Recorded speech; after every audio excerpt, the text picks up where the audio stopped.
Muy buenas tardes.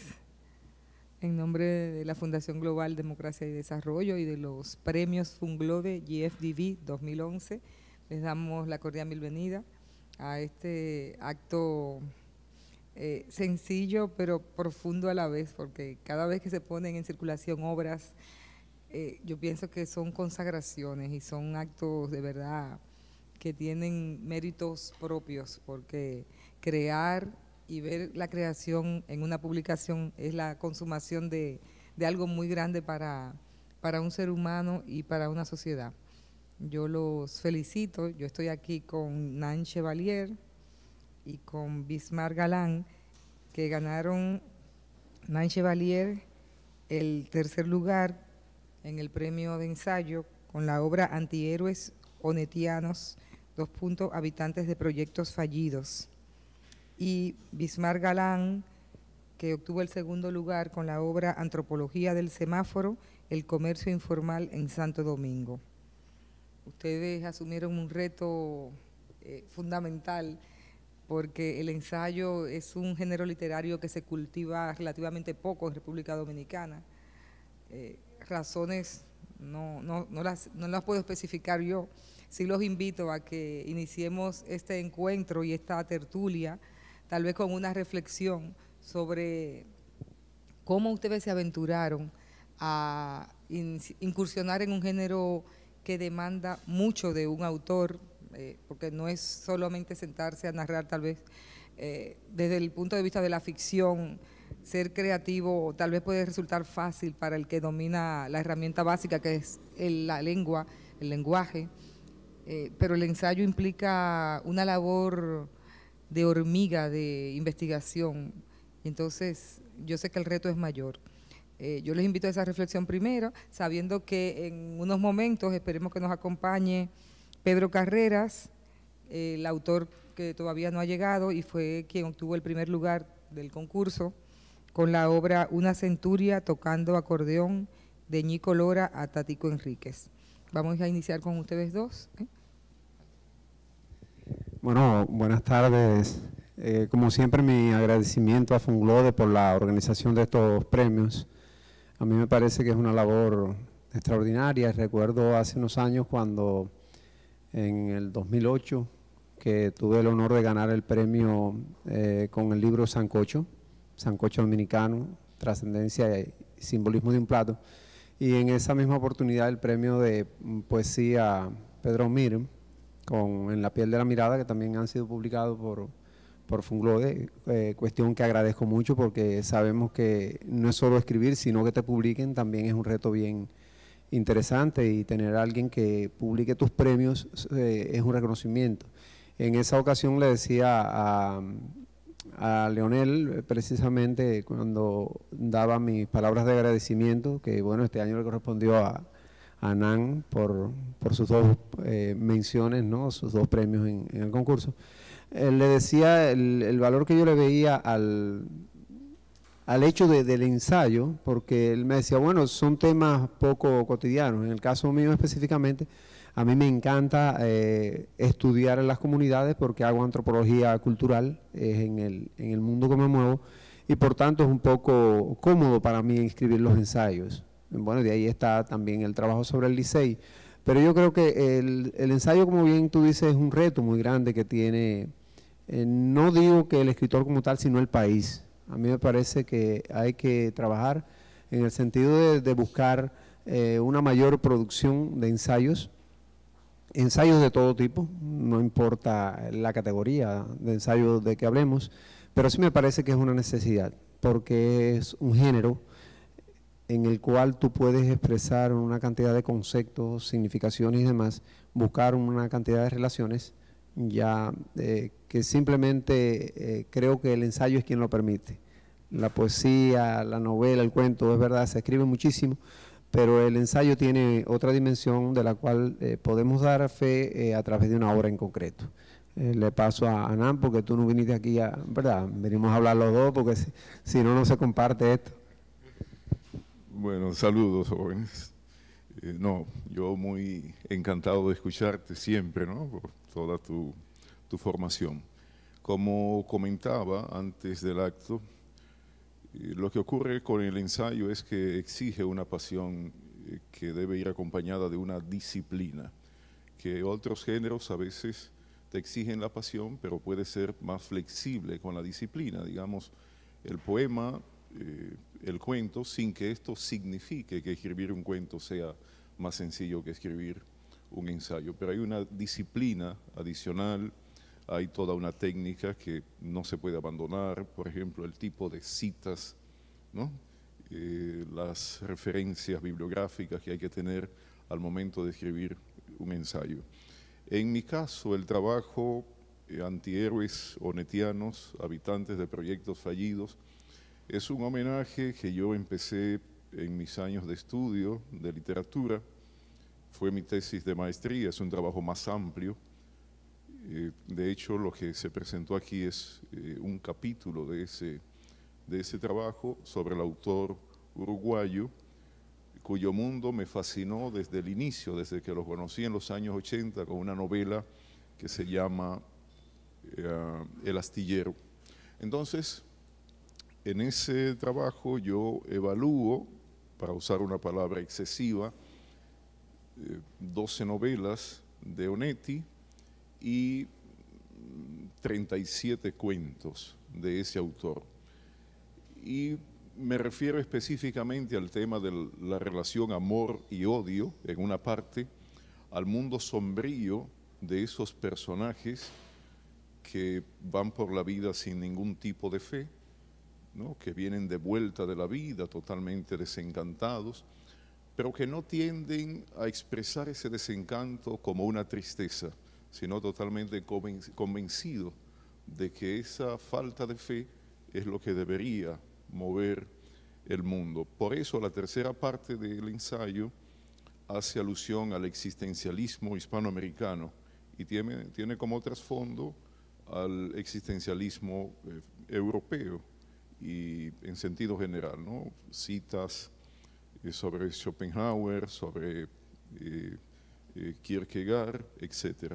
De manera que eso es lo que intento, un homenaje a un autor que marcó mi vida como narrador específicamente y cuyo mundo ha sido una fascinación. Para conectar al final de estas palabras con la observación que tú hacías, y como ya ha dicho Bismarck, no solamente es el género de ensayo por sí mismo, es el país a veces. Hay una, parece, falta de motivación que por suerte estos concursos combaten. Hay esa falta de motivación y, como señaló Bismarck, aun cuando exista la pasión por el género, también exige, aunque hoy tenemos internet, pero los que nos formamos o nos deformamos en otros tiempos, preferimos seguir hurgando en las bibliotecas con el texto, ¿no? Físico, etcétera. Eso es lo que puedo decir al respecto.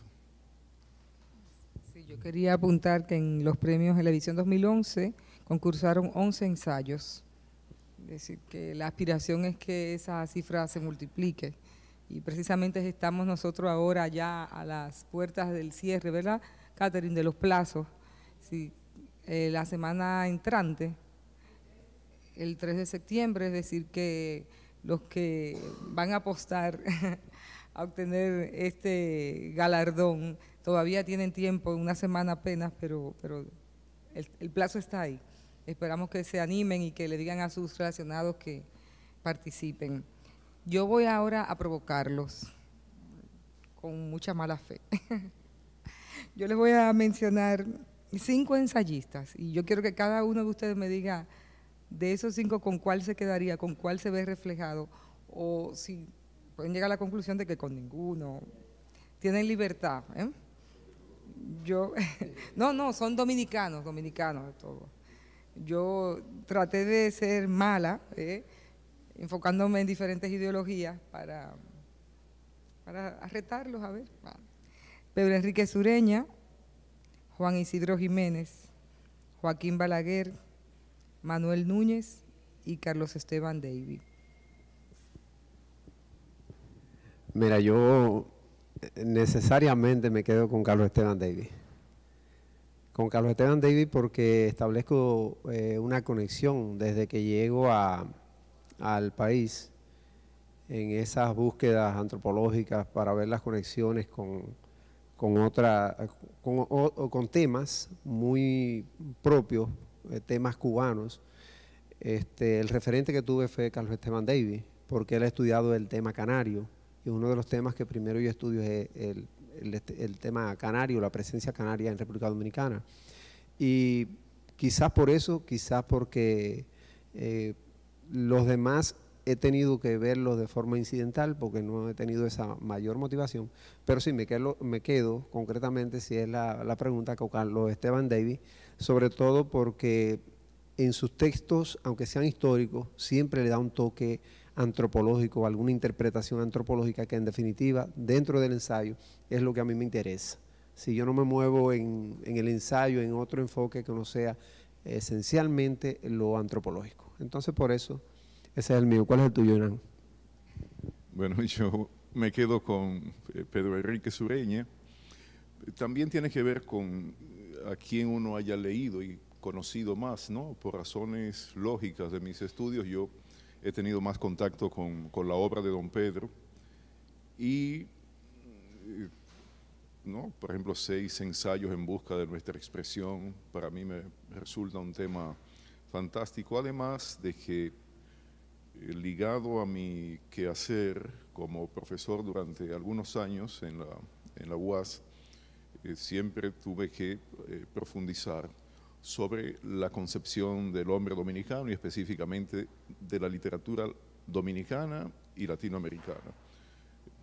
Pedro fue sin mitificarlo, pero fue un visionario de algún modo, de ahí el aprecio de autores como Sábato cuando se referían al gran maestro, ¿no?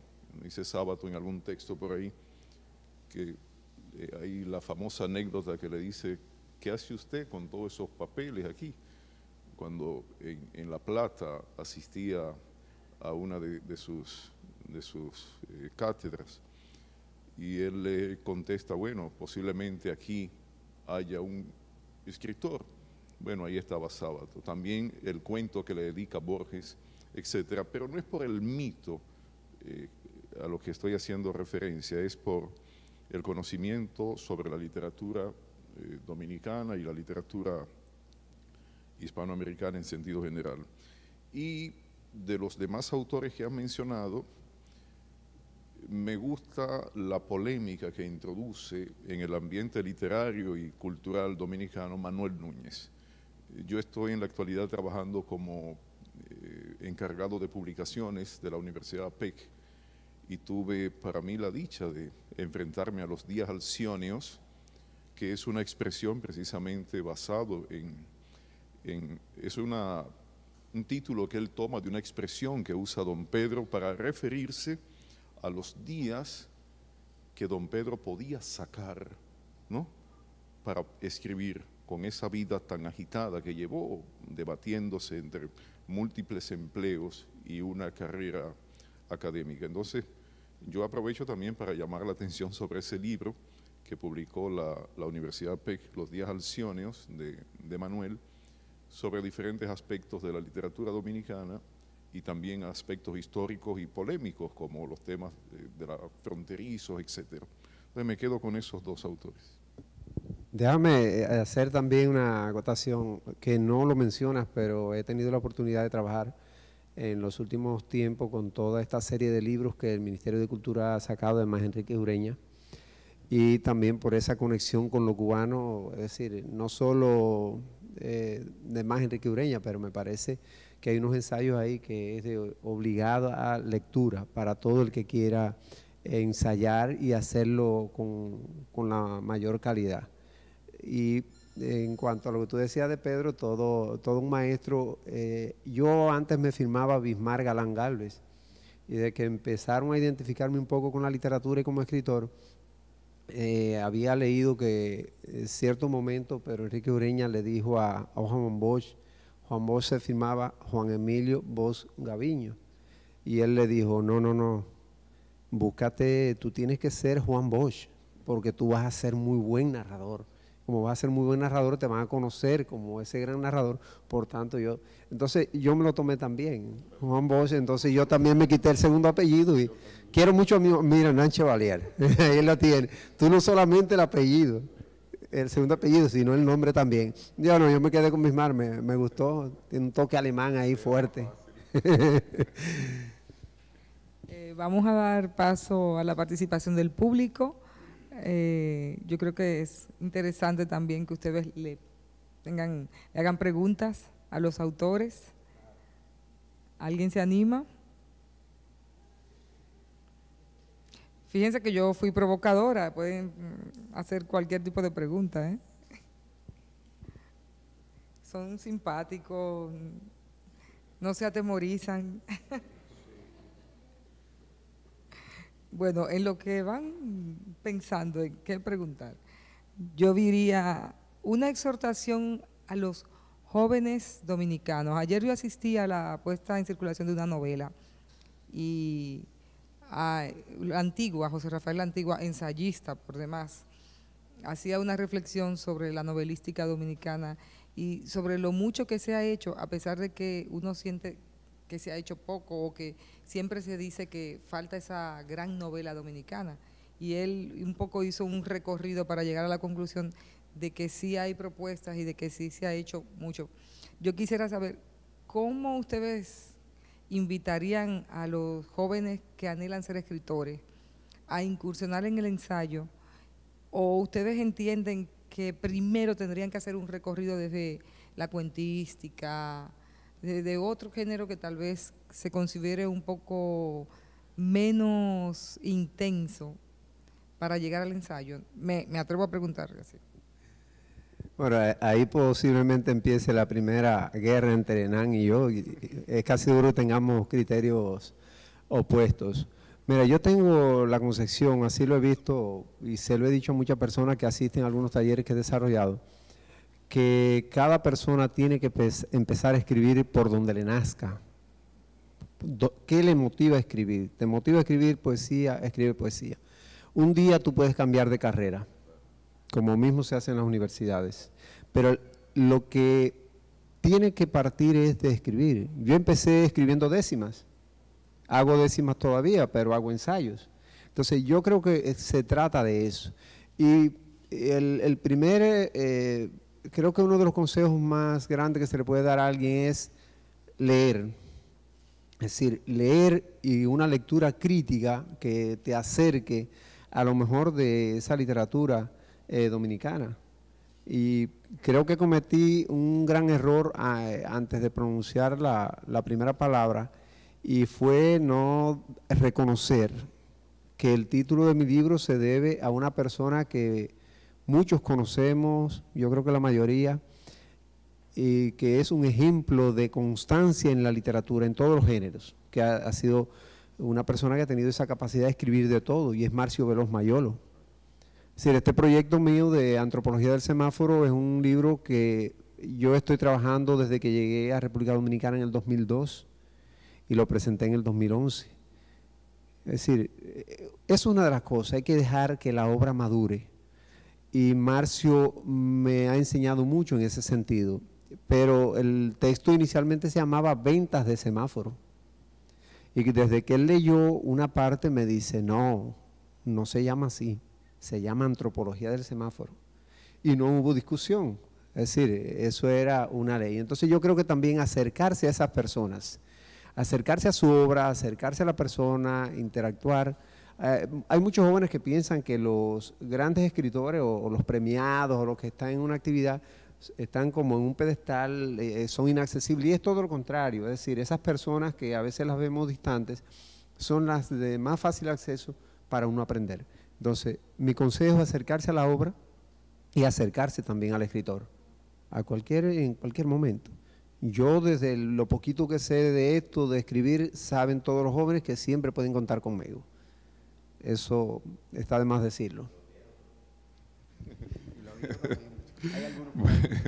Bueno, pienso que esa pregunta, en lugar de meternos en la guerra, nos ha acercado más todavía. yo me sumo a todo lo que ha dicho en esta ocasión Bismarck.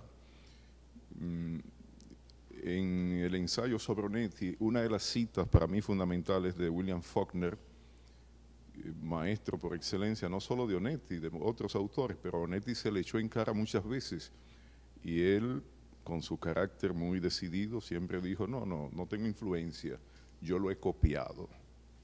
Y finalmente, claro, finalmente lo dejaron en paz.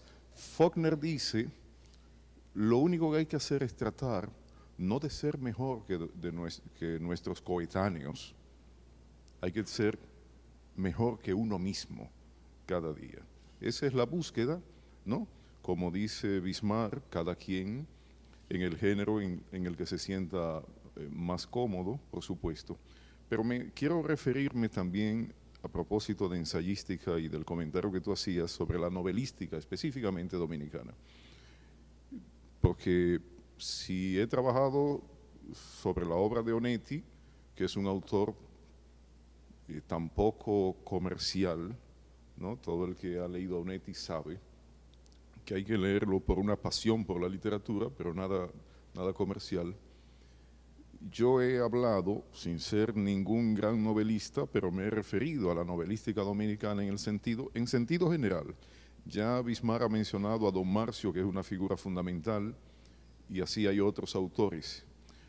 Pero esta es la época de la farándula. Toda la época tiene su farándula, o sea, por un lado los autores que están concentrados en el trabajo artístico por sí mismo, y por otro lado, la gente que lo que necesita es la proyección. Por eso este país vive siempre, uno lo ve en los periódicos, primera novela que habla sobre el aguacate, primera novela que habla sobre Jack Veneno, como si fuera un asunto de unas olimpiadas. Eso a menudo influye en la mala calidad de la obra, porque la obra en el fondo lo que es un trabajo artístico, cada personaje no es más que una combinación de palabras. Entonces, hay muchos falsos ídolos, porque los objetivos a menudo no son los grandes autores, sino simplemente la fama de 5 minutos en un periódico. Y pienso que por eso otras literaturas cercanas a la nuestra tienen un reconocimiento mayor y muy merecido. Aquí tenemos buenos autores, pero en sentido general, ya tú lo dijiste, hay una prisa a menudo por tener 100 páginas y que te la publiquen para salir en los periódicos y luego salir diciendo que se está cambiando el mundo con esa novela. De eso pienso que adolece un poco la narrativa dominicana, aun cuando, insisto, tal vez yo no sea quién para hacer esa observación. Bueno, un poco el planteamiento que hace Vargas Llosa a nivel global cuando habla de la cultura del espectáculo. Es decir, yo creo que hay una tendencia generalizada en el mundo a espectacularizar la cultura y que se convierta más en show que en esencia de vida real, que esa esencia que antes se cultivaba tanto, ese sentimiento de pulimiento emocional que deriva de todo hecho cultural. Y la crítica como tal tiene, y lo hemos conversado otras veces, la crítica debería jugar un papel fundamental en esto, en la búsqueda de una obra de mayor calidad de forma general, no solo en la novelística. ¿Y qué está pasando? Es muy sensacionalista. En los propios premios que se dan en diferentes lugares te das cuenta, valoraciones que salen acerca de la novela que no tiene para nada un carácter verdaderamente crítico, simplemente porque es la obra de fulano de tal o trata determinada temática, pero no te habla de las aportaciones que está haciendo esa obra a la literatura nuestra, no te habla del tratamiento a situaciones cotidianas, pero desde otra perspectiva. Es decir, se da una situación en que la crítica hace daño y no tenemos, y hay que reconocerlo, no tenemos verdaderos críticos en el sentido de que sean críticas que vayan en beneficio de la obra de forma general, es decir, críticos que vayan en beneficio de la novela. Eso hace mucha falta en el país. Vamos a darle la bienvenida a don Pedro Carreras. Él obtuvo el primer lugar en el concurso con la obra Una Centuria tocando acordeón de Ñico Lora a Tatico Enríquez. Usted llega cuando ya hemos abordado varios temas, se ha salvado de preguntas punzantes que lo han dejado a ellos. Nada, queremos darle la bienvenida y tener una primera reflexión sobre su trabajo que ganó el primer lugar y el por qué incursiona usted en el ensayo, si es su primera obra, un poco para el público que no lo conoce. Bien, buenas tardes para todos. Primero quiero pedirle excusa porque yo estaba desde temprano en la oficina de Funglobe, yo no sabía que era aquí. O sea, supuestamente, y cuando vi entrando un grupo de gente y digo, y me dice, no, que estamos haciendo una maestría, digo, para que no es. Y entonces salimos para acá y es tan difícil esta hora, coger otra vez el transporte. Bueno, pues lo primero es agradecer a Funglode, que me dio ese espacio, y al jurado que entendió que mi humilde trabajo tenía un valor para ser premiado. Yo he escrito otras obras y he obtenido otros premios. Precisamente en ese mismo año yo gané el premio de la Fundación Renovación de Puerto Plata, y que con un trabajo que se titula La Escuela Nueva, Ideología y Culto Trujillista, que es sobre cómo en la dictadura de Trujillo se cogió la escuela como un instrumento propagandístico para el régimen. Y también en Fundacón, que es una fundación, tal como su nombre lo dice, de macorizana, que premia trabajo. Es un trabajo sobre San Francisco de Macorís, que yo lo titulé de Mayobanex a Balaguer, una retrospectiva del Macorís del cacao. Es decir, es un trabajo donde yo quise dar a conocer los ciguayos. La gente tiene la idea de que cuando hablan de aborigen le hablan de taíno, y se conoce muy poco la cultura ciguaya, que son los indios, fueron los aborígenes que poblaron lo que hoy es San Francisco de Macorís, Cotuí, Samaná, y Nagua, y parte de Puerto Plata. Este trabajo, yo me sentía una deuda con ese trabajo. Sucede que yo vine aquí a estudiar en el 73, aquí a la UAS, y entonces yo tenía una novia de un campo de Santiago Rodríguez, se llama Arroyo Blanco, y yo le había prometido llevarla a una fiesta de Tatico Enríquez, esa fiesta famosa que hacía Tatico, en Monción, en Guaraguanó. Es una fiesta extraordinaria, era con Tatico, se interpretaba el 13 de junio, y papá me había dado el dinero, me tenía el dinero guardado. Entonces sucedió que aquí se armó una huelga de esas, se llamaban en la universidad, y yo me alegré para irme, pero cuando ya yo tengo el dinero en el bolsillo, lo tengo guardado, y le tengo a mi novia dicha que vamos a ir a esa fiesta, sucedió que ocurrió la trágica muerte de Tatico Enríquez. Pero a mí me ha producido siempre, digamos, el acordeón para mí es místico. Yo le creo cierta misticidad. Yo quería hacer con ese trabajo una novela, pero como donde yo me desenvuelvo mejor es en el ensayo, no quise meterme a esas cosas. Para mí es místico porque el acordeón llegó aquí sin que nadie lo mandara a buscar, sin que nadie lo conociera, sin que nadie lo tocara, sin que nadie le interesara un acordeón. Llegó aquí y a los 15 años de llegada ya no se tocaba otro instrumento en el campo, en la parte barrial y en el campo.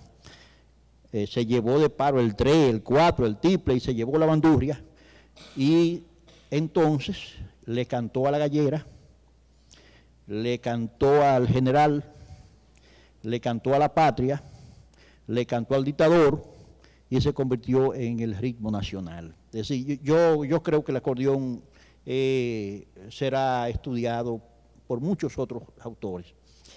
Cuando apareció ese libro interesantísimo para mí, antes de que te vayas, yo dije, pero ya Charlus me mató mató el gallo en la funda, porque cuando leo, me gustó mucho el trabajo, y entonces veo que él hace una historia lineal, pero yo tenía otros datos que yo quería aportarlo. Por ejemplo, en ese libro yo explico por qué qué es lo que es un sancocho prieto. La gente no sabe que es un sancocho, la gente cree que un sancocho prieto es un sancocho de, tú preguntas, un sancocho prieto, y la gente dice, un sancocho de 5 carnes, un sancocho sin carne, un sancocho con esto. El sancocho prieto es la inventiva de un acordeonista excepcional, Toño Abreu, que escribió El Gallo Peleado. Ese merengue de Caña Brava. Uno cree que cortando caña, no, eso no es cortando caña, eso es otra caña que le habla. Hay una casa de cita, un cabaret, y está la mujer más buena moza ahí, y yo quiero esa mujer, pero está con un tipo económicamente, o quizá más joven que yo, y entonces yo la quiero, la mujer, pero no puedo. Y le digo, dame un gajo de tu caña. Le digo, dame una noche por lo menos. Esa es la interpretación de dame un gajo. Entonces la caña es dulce, porque por la mujer es buena moza, pero también se puede tornar amarga. La caña es dulce, caña amarga, porque también el tipo me puede dar a mí, ¿ves? Me puede dar un golpe, y entonces en que la caña se pone amarga. Uno oye todavía en mi campo, yo oigo mucha gente silbando caña dulce, caña amarga. Y entonces es un merengue tan bien conseguido, tan pícaro, tan perspicaz, tan agudo, que por ejemplo a la gente que va entrando en edad, por cosas del destino de la vida, pierde las habilidades, le dice se acabó la caña y se acabó el moler. Sí. Y entonces me gustó muchísimo, yo hago esos análisis, por ejemplo, de Juanita Morel, una simpática mujer, sin conocimiento, analfabeta, ágrafa, más que analfabeta, que escribiera el merengue más sintomático dominicano. Ella misma escribió su merengue, y le dijo a Bolo, que era el hermano de Vilo, está enamorada de Vilo, se prometieron ellos los dos, que el primero que muriera le prendía la vela al otro. Y entonces Juanita le escribe ese merengue a Vilo. Son 5 pareados, y el primero hace referencia a lo que Vilo había dicho de ella. Juanita Morel, oye tu merengue, y entre las mujeres tú eres mi derriengue. O sea, Vilo había dicho porque que de todas las mujeres la que más le gustaba era Juanita. Era un modismo de entonces decir que la mujer, que entre todas las mujeres tú eres mi derriengue, tú eres la que me gusta. Vilo había dicho eso, Juanita lo sabía. Y Vilo había dicho eso porque Juanita rompió el molde de las mujeres. En ese tiempo no se podía, la mujer no podía menear la cintura porque se consideraba una mujer algo impúdico, pero Juanita meneaba la cintura como un hombre y soltaba el hombre, daba media vuelta, y eso creó una explosión, y los hombres, decía Juanita, ella misma, que a los hombres les salía babita cuando la ven bailar a ella. Entonces hay otro pareado, que Vilo Enrique era el merenguero del nordeste, de Nagua, de Boca de Nagua, que se llamaba Nagua, de Matancita, de esos sitios, Macorís, y era también el dueño de la gallina del nordeste, las mujeres. Pero él le había dicho a su hermano Bolo que en todo lo que él anduvo, una como ella no lo encontraría, como Juanita, bailando. Y Juanita le escribe segundo pareado del merengue. En lo que yo anduve me desengañé, una como tú no lo encontraré. Pero estamos hablando del tiempo del ferrocarril, que los hombres iban de Moca, de Santiago, de La Vega, a bailar, ese rincón de Nagua, donde estaba Matoncito, Minar Martínez, donde estaba Vilo, Bolo, estaban todos los merengueros. Y entonces hay esos hombres machos del comienzo del siglo, salían, gastaban los cuartos, salían un fin de semana, y la mujer no podía preguntarle al lunes cuando llegaban qué pasó. Si la mujer le preguntaba qué pasó se le ponía guapa, ellos la castigaban. Ellos duraban 15 días sin hacer el amor. De ahí es que dice que en mi cacería maté una paloma. Y no te sale nada por estar de jodona, a la por estar de preguntona, ¿sabes? No te sale nada, ¿no? Y entonces hay otro pareado que dice en mi cacería maté una paloma, maté una perdí. Y con el mismo tiro me mataron a mí. Hubo un tiempo, por los años 23, 24, 27, que Nagua y esa región se llenó de piojos. Las traían los hombres de Santiago, los hombres de Nagua, donde que se regó. Y se llenó de ladilla y muchas enfermedades venéreas. Y entonces a veces los hombres iban a matar 2 pájaros de un palo, a beber ron y a acostarse con una mujer. Pero entonces salían heridos muchas veces. Entonces es el merengue que le dice a Vilo que maté una paloma, maté unas perdidas, me mataron a mí. Ese tipo gozó, pero salió enfermo. Finalmente, Vilo muere muy joven. Vilo murió muy jovencito, parecido a su sobrino, a Santiago Enrique. Murió de 29 años. Eso de fin de semana bailando, sin comer, nada más bebiendo, mujeres, ron, trasnoche, lo mató. Y con el última persona que Vilo habló fue con Bolo, su hermano. Le dijo, si sigues tocando te vas a morir. A todo el que toca le pasa lo mismo. Era una pasión de seguir bailando. Pero Juanito, cuando supo que Vilo estaba enfermo, fue a cumplir la promesa. Y cuando fue, ya Vilo no hablaba. Y cuando Vilo la vio, le salieron 2 lágrimas.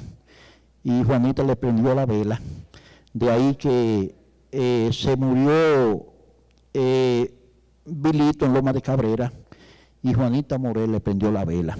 De hecho, históricamente, él no murió en Loma de Cabrera, murió en Cabrera, ahí en Cabrera, San Juan. Pero Bolo no conocía la geografía nacional. Casi todos esos grandes merengueros, nuestros grandes merengueros no tenían conocimiento geográfico, histórico, y de cosas así es que trata ese texto, o sea, de una interpretación de esos merengues de entonces. Y finalmente yo trato del merengue en la era de Trujillo, que fue el merengue en la era de Trujillo. Yo no sé si me estoy entendiendo. Sí. Bien, pues yo quiero dejar aquí una reseña breve, sucinta, lo que fueron los primeros merengueros que tuvimos.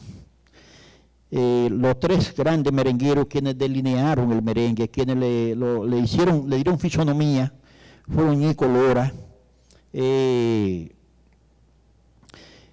Toño Abreu, Matoncito y un músico azuano que se llamaba Ramón Amador y que le decía Ramón Madora por su mamá, porque su mamá decía Amadora. El país no ha conocido un hombre como Ñico Lora, ágrafo, no sabía leer ni escribir, pero tenía un repentismo extraordinario. Con ese repentismo, armado con esa espontaneidad, Ñico le cantó al amor, le cantó a la geografía, le cantó a las patronales, le cantó a la gallera, le cantó a los hechos inusuales, a los hechos políticos, y Ñico le cantó a la patria. Por ejemplo,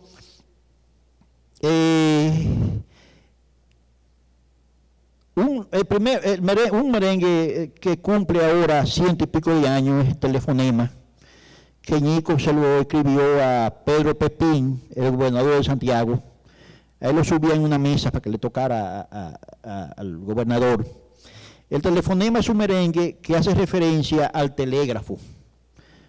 Es decir, cuando pusieron el telégrafo de Guayubín, desde Montecristi a la capital, ya el gobernador santiagués no tenía que ir a Guayubín a ver cómo estaban las cosas, sino que enviaba, mandaba, recibía parte por telefonema, y a eso se refiere.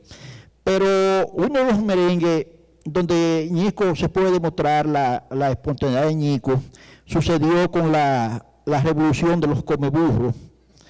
En el año 1914, como parte de la guerra del ferrocarril, un guerrillero de Guayubín, llamado Tío Sánchez, se llamaba Lucas Peralta, Tío Sánchez, un experto tirador que era uno de los asistentes de Desiderio Arias, por orden de Arias, sitian a la capital.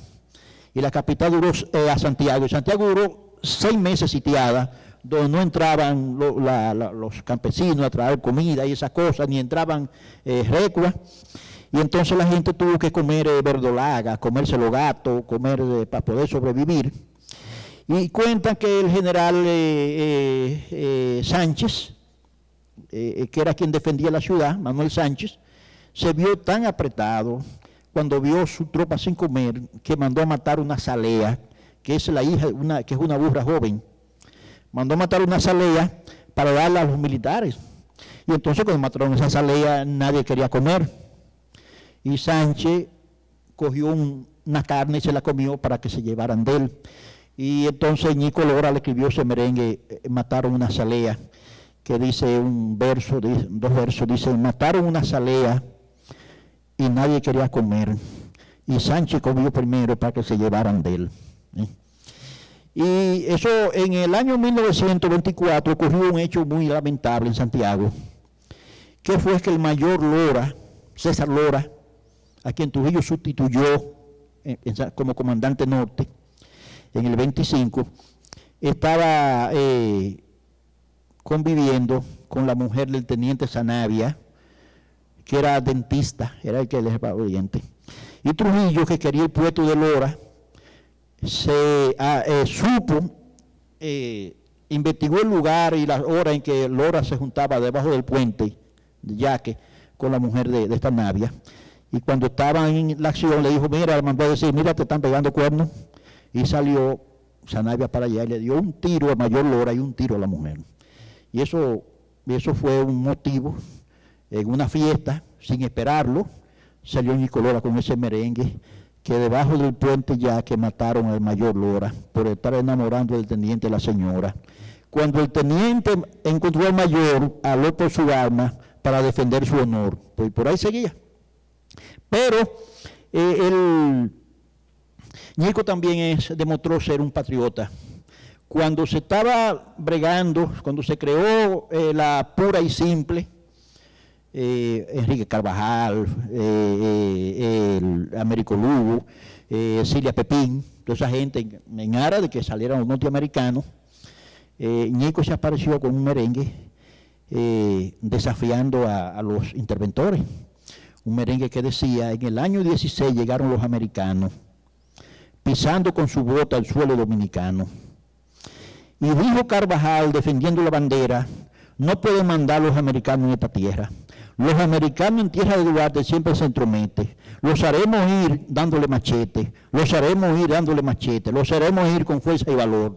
Es decir, y uno no sabe, y ahí el merengue no fue censurado, como censuraron el periódico y los libros, porque el merengue era rural todavía, es un merengue rural. Pero Ñico hacía la fiesta de la Mercedes de la Vega era de él, que la tocaba, la de Guaraguanó, de Monción era de él, y una gran fiesta, la fiesta de la Gallera. Donde el merengue se unió con la gallera, y el merengue salió muy beneficiado. Donde quiera que habían dos gallos peleando, había un acordeonista tocando afuera. Y entonces Ñico le grabó un merengue hermosísimo a la gallera. A la gallera Laguna Salada le grabó un merengue que dice que yo no hay una gallera como la Salada, donde bailan las viejas, la soltera y la casada. Y a la gallera más importante que tiene el país, que era la del cruce de Guayacán, porque era de un hombre importante, que era don Pedrito Chávez. Don Pedrito Chávez era hijo de Seferina Chávez, aquella señora donde fue José Martí a visitarla en el 93. Y era un hombre muy importante. Y entonces él no le aceptó la invitación que Trujillo le hizo para que lo acompañara al Partido Dominicano. No que no lo aceptó, sino que se hizo que no le interesaba. Y bueno, y entonces, en el año 1936, Rafael Vidal, un santiaguero, representante del Partido Dominicano en Santiago, un hombre de la presidencia, le gustaban mucho los gallos. Cuando tenía fin de semana, iba a Santiago a saludar a su familia y se escapaba para esa gallera. Y en una llevó un gallo y, nada, viendo whisky, lo roció con whisky, lo echó a un gallito de Pedro Chávez y se lo mató al instante. Entonces él no le gustó eso. Y le dijo a Pedrito Chávez que le iba a traer un matagallo. Y él mandó a Puerto Rico a un amigo a que le comprara un gallo. Y le trajeron de allá el cucuzo, un gallo lo llaman el cucuzo. En Puerto Rico el cucuzo es el cuco, te sale el cuco. Un gallo con 10 peleas, todas las peleas en los primeros minutos. Y cuenta la mala lengua que Pedrito Chávez metió un gallo en una funda de macaria, como lo hacían antes, y se fue a la frontera de Haití, y fue donde un brujo, y le sanó el gallo. Y el brujo le dijo a ese, se manda pero no pierde, cuando le entró el gallo. Y llegó el día de la gallera, estaba Ñico Lora tocando afuera, habían mujeres vendiendo hojaldre, guanimo, panecico, casabe con chicharrón, era cosa que vendían, ¿no? Y cuando llega don Rafael Vidal ya con una escolta, grupo de gente, y hay una vieja trujillita, y sabe lo que le pasó, sabe lo que hizo Pedrito Chávez, que eso se coló, y le dice, don Fello, no eche su gallo, pero él no le hizo caso. Cazaron los gallos, y ya cuando ya iban a echarlo, la vieja le voció, don Fello, no eche su gallo que se lo matan. Y bueno, cuando echaron los gallos, el Cola Blanca sale corriendo, y el cucuzo atrás. Y las puestas se fueron a favor del cucuzo. Y Pedrito Chávez aceptando todas las puestas. Entonces finalmente el Cola Blanca se devuelve, se para y espera el cucuzo y le da un solo y lo mata. Entonces ahí fue que sale el merengue Ñico Lora, que eso daba pena y ganas de llorar. Cuando el Colita Blanca le mató el cucuzo a Fello Vidal. Pero ¿qué sucede? Que eso se regó en Santiago. Eso se regó en Santiago y Fello Vidal le dio miedo eso. Le dio miedo porque Trujillo era imprevisto. Trujillo estaba buscando a Pedrito Chávez para enrolarlo en el Partido Dominicano y podían sorprenderlo. Entonces, Rafael Vidal visitó a Ñico Lora, que era de Santiago ahí, y le dijo que él hiciera un merengue, que le dijera la cosa al revés. O sea que, porque se vio como una derrota política con ese grupo de gente que llegó del Partido Dominicano, se vio como que le derrotaron de gallo, y entonces el Ñico era muy acucioso, y nunca fue trujillista, quiero aclarar eso, que no fue merenguero, nunca fue trujillista, y cantó un merengue que decía, yo no estaba aquí cuando ese rebú, cuando el cucuzo cuando le mataron el gallo a Fello Vidal, o sea, si pasó, él no estaba ahí, o sea, que él se descargó.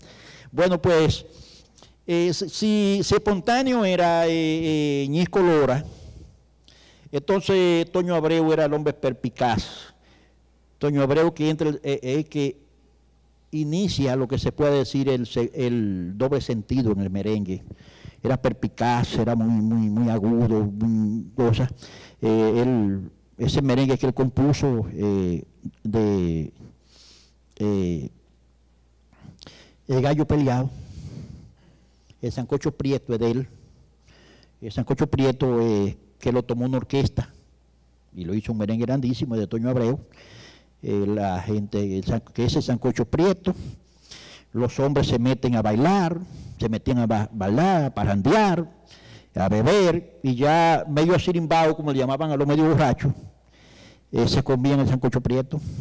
El Sancocho Prieto es que la mujer es mulata y tiene pelo negro, o sea, se comía el Sancocho Prieto, se refiere a eso. El Gallo Peleado es parecido a eso, o sea, uno tiene la impresión cuando está tocando de que está hablando de los gallos cuando pierden, se lo dan a la gente pobre que se lo coman, la gente come gallo peleado, pero no es ese gallo peleado que se refiere a Toño Abreu, en su merengue, ¿no? Es que una mujer que estaba en un cabaret, una casa de cita de esa, iba a recibir varios clientes. Y tú te ponías a bailar, a beber trago, a hablar con amigos, y ya cuando estaba borracho, a las 12 de la noche, a la cosa, te ibas a comer gallo peleado. A eso que se refiere el merengue, ¿no? Son merengue pícaro. Ahora, si quieren ver lo que es Toño Abreu, nada más que oír a Cabo Vela. Cabo Vela es un merengue. Quizás el merengue donde Toño Abreu recogió rápido la inventiva del pueblo. En Pimentel había le dicen que era norteamericano, pero era uno de esos cocolos de Samaná. Pin Dixon nació en Samaná, se crió en San Francisco de Macorís y se casó en Pimentel. Y su negocio era comprar a los ayuntamientos el derecho de las carnicerías. Eso tiene un nombre, yo no lo recuerdo. Comprar el derecho de la carnicería. Y toda la carnicería era de Pin Dixon. Y era un hombre muy delicado con su carne, la carne que vendía. En la tarde, él paseaba el becerro que iba a matar al otro día, para que el pueblo viera qué carne iba a comer. Pero había un tipo que araba pedazos de tierra con 2 bueyes, y había uno tan flaco que le decían Cabo Vela. Y un día se le metió la mañosería a Pin Dixon y le compró el buey por unos pesos al tipo y lo sacrificó. Y luego vino ese comentario de la gente de esa carne que no se ablandaba, esa carne que era más amelgo que masa y que por más fuego que le daban quedaba dura. Y entonces después le decían a Pin Dixon que él le dio Cabo Vela al pueblo, y Pin Dixon se puso guapísimo, hubo que agarrarlo. Pero entonces la gente cogió un refrán de que cuando tú ibas a un velorio, que mataban un animal de eso, y la carne era mala, te decían que te comiste Cabo Vela. Cuando tú ibas a un sitio y las cosas no te salían como tú le esperabas, te comiste Cabo Vela. Te llevaste una muchacha, no hicieron las cosas como tú le esperabas, te comiste Cabo Vela. Y un día pasa ferrocarril de La Vega, tiene esa parada importantísima ahí en Pimentel, y oyó el comentario. Y Toño Abreu cogió su acordeón, y de una vez que la gente de Pimentel no tiene perdón de Dios, que se comen a Cabo Vela sin saber de qué murió.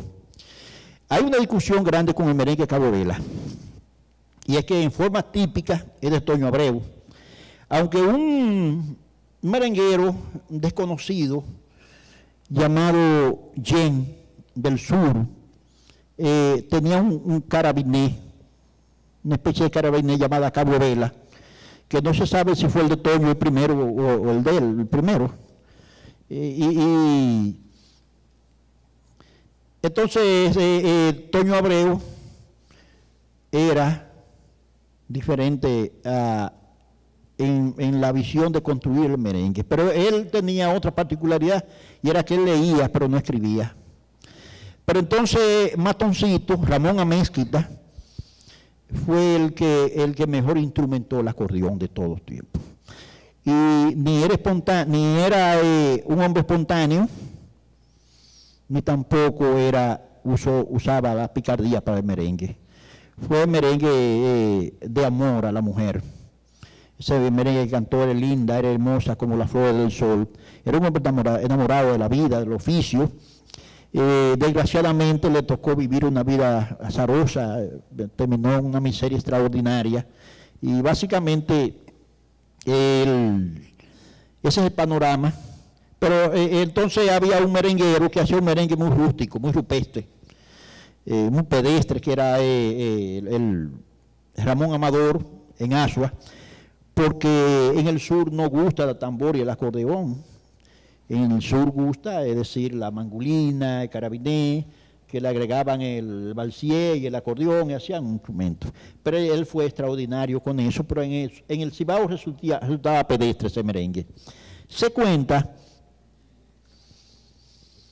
que en una de esas fiestas le cortaron la cabeza a un hermano de él, de un tajo la llevaron, una de esas. Y entonces él no dijo nada, ni fue a poner a querella, sino que comenzó a afilar un machete. Y cuando estaba ya afilado, cortaba un pelo en el aire. Entonces se fue y mató el que mató a su hermano. Y entonces eso le inspiró para esa mangulina que todavía se oye, que Ramón Madora, músico azuano, con un machete vengó a su hermano. De ahí hay una relación. Tenemos que ir resumiendo porque tenemos un compromiso. La tertulia se graba, entonces el video nos obliga a un límite de tiempo. Y entonces estamos ya, si lo puedes resumir para que quede la grabación, porque me está haciendo seña el camarógrafo. Está cortando. ¿Qué hacemos entonces? Bueno, vamos a darle unos minutos ahí de muy bien, muy para bien. que quede ya. Yo quiero, voy a aprovechar esos 2 minutos para contar lo siguiente. El 2 de septiembre de 1930, Trujillo tenía un par de días en el poder y el cuerpo de meteorología norteamericano había anunciado la posibilidad de un ciclón en el Caribe, lo había anunciado también Puerto Rico, y un meteorólogo vegano, apellido Rubio, pero la gente que lee el almanaque de Bristol también decía viento y temporada en ciclón, en predicción de tiempo y marea, y lo que llevan lo que llevan a cabo es decir esa cosa de la naturaleza. El 2 el Listín Diario anunció ese ciclón, pero nadie le puso asunto. El día 2 hizo un viento aquí en la capital, se llevó algunas hojas de zinc y la gente pensó que todo había acabado. Pero a las 2 de la madrugada comenzó a llover intensamente y amaneció claro. A la 1, el día 3, se podía decir que no había nada. Pero a las 4 pasó el ojo del ciclón por aquí.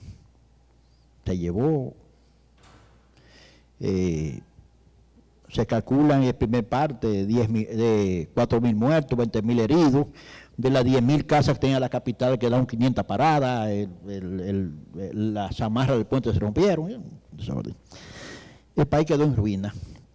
Entonces, Toño Abreu, que era un merenguero de Trujillo y para Trujillo, porque de cada acontecimiento le hacía un tema para Trujillo. La gente, eso fue grandísimo, aquí hubo que hacer varios crematorios para quemar cadáveres, ¿verdad? Trujillo, con una espectacularidad de siempre, le dijo a Noel, al obispo, vaya, búsquese la Virgen de la Altagracia y tú póngala aquí para que nos proteja. Mandaron un parte al Papa, y Trujillo manejó todos los recursos que llegaron, lo manejó a su antojo. Dice Fon Bernard que Trujillo andaba con un macuto arreglando cuartos. Yo quiero pensar que con una valija, una cosa así, pero la suerte es que de Ciclón San Zenón se quedó ese merengue de Toño Abreu. que me dicen que en Puerto Rico hubo un tremendo temporal, pero nunca tan grande como el de la capital. Salió la gente a buscar auxilio, y cuando vieron tanto muerto, aclamaron a Trujillo. Es decir, que el ciclón David le dio, de San Zenón, fue un ciclón que le dio la basamenta a Trujillo. No solamente porque un merengue lo alabó, sino porque hasta el Papa mandó a rogar por el país y por su presidente. Bueno, yo creo que ese es un buen fin, y creo que además con la narración de él, con las reflexiones de ambos, están suficientemente estimulados para leer sus obras, que están disponibles aquí en publicaciones de Funglode. Inviten a sus conocidos, familiares, ustedes mismos, a comprar, adquirir, que se vende a precio muy módico aquí en Funglode, y creo que es el mejor homenaje que se le puede hacer a ustedes como autores y a la literatura dominicana. Creo que el reto ahora es de los lectores. Muchísimas gracias por acompañarnos.